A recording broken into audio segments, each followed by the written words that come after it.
남성의학 영역에서 가장 흔한 증상은 조루입니다. 또한 남자를 가장 초라하게 만들고 큰 스트레스를 안겨주는 증상이기도 합니다. 성관계 10번 중 5번 이상에서 2분 미만인 경우를 조루라고 정의하는데, 우리나라 평균 사정시간은 7분이기 때문에 일반적으로 5분 미만인 경우 조루라고 할 수 있습니다.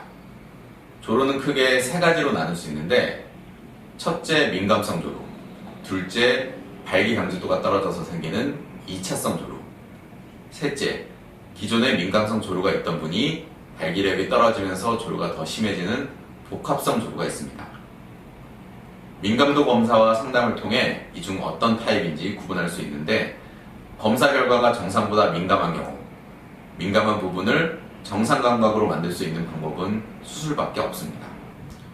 여기서 다시 귀두만 민감한 경우, 음경 몸통이 민감한 경우, 양쪽 다 민감한 경우로 나눌 수 있는데, 이 중 음경 몸통은 정상이고 귀두만 민감한 경우가 70% 정도 됩니다.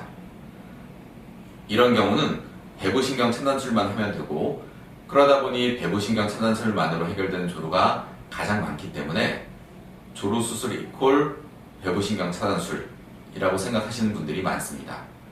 많은 경우는 그렇지만 배부신경 차단술만으로 해결되지 않는 경우도 20-30% 정도 됩니다. 바로 몸통만 민감하거나 귀두와 몸통 모두가 민감한 경우인데, 이 경우 3가지 이유 때문입니다. 첫째, 포경수술을 안 했거나, 둘째, 포경수술을 성인이 된 후에 했거나, 셋째, 함몰음경인데, 함몰음경이란 발기 전과 후의 길이차가 심한 경우, 즉 평상시에 음경이 쪼그라들어 있는 경우를 말합니다. 여기서 함몰은 귀두가 다 덮일 정도로 심한 함몰부터 몸통이 많이 수축되어 있는 정도까지 모두를 포함합니다.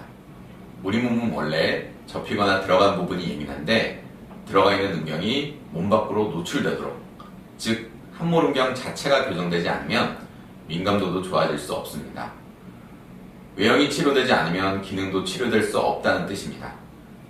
조루로 찾아오시는 분들 중에는 몇 년 전에 신경차단술을 받았는데 하나도 효과가 없었다, 이런 분들이 많습니다. 그분들에게 민감도 검사를 해보면 귀두 민감도가 정상인 분들이 더 많습니다. 즉 신경차단술이 제대로 되었다는 얘기인데, 주로 앞서 말한 함몰음경인 경우입니다. 몸통이 예민한 분을 신경차단술로 귀두만을 둔하게 만들었으니 효과가 없는 겁니다. 애초에 신경차단술만으로는 효과를 볼 수 없는 경우였던 거죠. 그러니 수술은 잘 됐지만 효과가 없다는 아이러니한 상황이 만들어지는 겁니다. 남자의 발기 강직도는 일반적으로 35세에서 45세 사이에 떨어지기 시작하는데, 그러면 사정시간이 빨라지기 시작합니다. 이처럼 포경 수술을 안 했거나, 귀두가 민감하거나, 함몰음경이거나, 발기 강직도가 떨어진 경우, 심지어 전립선염이 있는 경우도 모두 증상은 조루라는 한 가지 증상으로 나타나기 때문에 조루가 그처럼 흔한 겁니다. 이 모든 것이 교정되어야만 비로소 좋아질 수 있기 때문에 귀두 확대, 음경 확대, 함몰음경 교정, 신경차단술, 발기강화술의 5가지 수술을 한 번에 진행하는 이른바 일석오조라는 수술이 탄생하게 된 겁니다. 모든 면이 좋아지지 않는다면 한 가지만 좋아질 수는 없습니다. 만약 조루 때문에 스트레스 받고 있으시다면 도대체 어떤 이유 때문인지 정확하게 진단하는 것이 조루 탈출의 출발점입니다.